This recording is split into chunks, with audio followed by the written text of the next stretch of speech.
म्हणतोय परत परत परत परत हो हो का करत आहे याच्यामुळे अशी कारण काय? अहो तुमच्यासाठी इथं आले. कोण? मी माझ्यासाठीच म्हणालात नाही का? माझ्यासाठी इथं वर आली. हो. काय आली वळवळ का? आणि तुम्हीच म्हणालात काय? तुझ्याजवळ आहे तरी काय? अहो एवढं सौंदर्य आहे अन्य काय हवंय तुम्हाला? बाई मी तुला बोललो नाही, मी हे रोमा पाडला बोललोय ते. अहो हे सारे काही चाललंय ते तुमच्यासाठी. हो माझ्यासाठी. आणि मला ओळखलं नाही. अगं कसं ओळखला तुला मी पहिला? तुमच्यासाठी तर आले. हे सारं काही करते मी तुमच्यासाठी. तुमच्या सांगण्यावर माझ्या अगं मी तुला भेटलो नाही पहिला होता बोलतोय माझा मार्ग सोड तुला मी सांगणार नाही. मला कसं करू? अहो मला ओळखलं नाही आणि मला स्पर्श करणं म्हणून सांगताय. अहो मी तर आले तर तुमच्यासाठीच नाही का? अहो असं नाही. काय कसं नाही? असं नाही तर आहे कसं? अहो तुमचा ध्यास मला लागलाय आणि माझा ध्यास? हो. नको नको एकदा ध्यासाच्या मागं लागलो काय मागं झालं ते मला माहित. अहो ते झालं तर गेलं. माझ्या भागाला बोलतो काय मागं लागलो? झाले ते गेलं. काय झालं? आणि आलोय ना ते फक्त तुमच्यासाठी. माझ्यासाठी? हो. म्हणजे हे सारं काही आहे ना ते फक्त आपलंच आहे. हे सगळं आहे ते माझ्यासाठी मलाच माहित नाही ते एवढं माझ्यासाठी. हो. अरे काय तुमचा एवढं ध्यास मला लागलाय आणि माझा ध्यास तुम्हाला लागलाय. तुला मला लागला नाही आणि का माझा ध्यास लागला असं मग? अहो म्हणूनच तर काय? अहो माझ्या या सौंदर्याला तुम्ही ओळखू शकत नाही. या सौंदर्याची तुम्ही किंमत करू शकत नाही. पण आपल्या सौंदर्याची मी किंमत करते. माझ्या हो. जेवढा मी सुंदर आहे मला पहिल्यांदाच अप्रतिम सौंदर्य. अप्रतिम हे तुमचं बोलणं आणि या बोलण्यावर जर काही माझा जीवच चाललाय. सांगते का? आणि मला सांग सकाळपासून तुला कोण भेटला नाही काय? अहो आता तुम्हीच भेटला का? पहिल्यांदा तुला मला पहिल्यांदा भेटली माझ्या मार्गातून माझ्या अडकीला याच्यामुळे अशी कारण आहे. काय? हो. काय? ध्यास तुझा लागला पाहुया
दोन चार वेळा झालं मी हाका रोमा बदलो म्हणतो तू काय करताय याच्याही मुळाशी कारण आहे.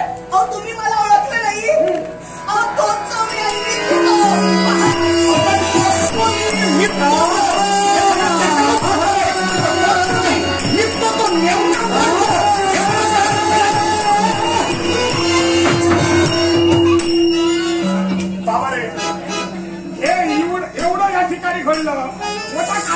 तू होतास तिथं. सांगतो मला एक सांग, एवढं या ठिकाणी घडलं, तू अचानक गायब झालास कुठं? मी गायब झालो. तू जातोस काय? ओढ्यातली सुंदरी कुणीतरी येते काय? मला छान छान छान मला स्पर्श केला तिथं. मी इथं होतो. काहीतरी खोटं बोलू नको. मी इथं होतो. खोटं सांगू नको. अरे माझ्याशी बोलतोय का? अचानक गायब झाला, गेला कुठं? मी इथं नव्हतो. तू गेला तरी इतर कुणीतरी ती सुंदर स्वरूपी आली. अरे नाना काय करू आली माझ्याशी? तुझा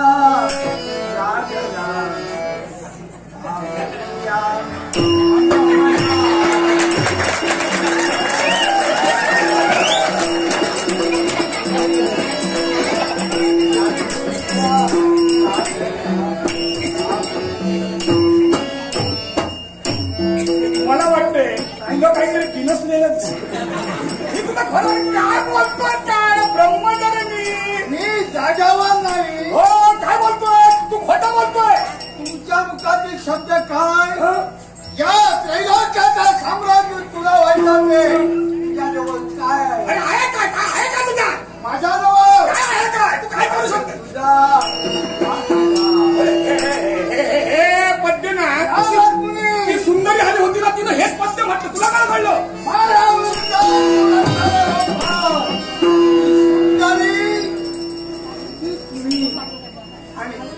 सुंदरी देवा नारायणा म्हणलं पाय कुठे तुझे? मला भेटलं भरपूर तू पहिल्यांदाच मला शिकवणारा भेटला. म्हणजे हा सुंदर स्वरूपीचा जो वेश धारण करून आला, माझ्या मुखामध्ये शब्द बाहेर पडले. तुझ्या नाव आहे का?